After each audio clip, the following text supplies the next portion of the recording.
السلام علیکم۔ اب دیکھیے، آداب شاہانہ کا تقاضا تو یہ تھا کہ جس بندے نے اللہ تعالیٰ کے در سے پیٹھ پھیری، اللہ تعالیٰ اس کو اپنی رحمت سے محروم کے دیتے اور فرماتے کہ آج کے بعد یہ دروازہ تیرے لیے بند کر دیا گیا۔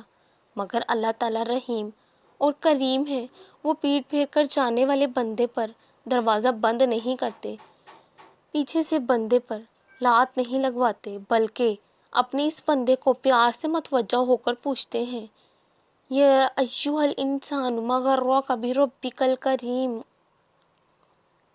انفال: اے انسان، تجھے کس چیز نے اپنے اس پروردگار کے معاملے میں دھوکہ لگا دیا ہے جو بڑا کرم والا ہے۔ جب اللہ نے دعا کی توفیق تمہارے مقدر کا حصہ لکھ دی ہے تو قبولیت کے معجزے بھی جلد ہی ہونے لگیں گے۔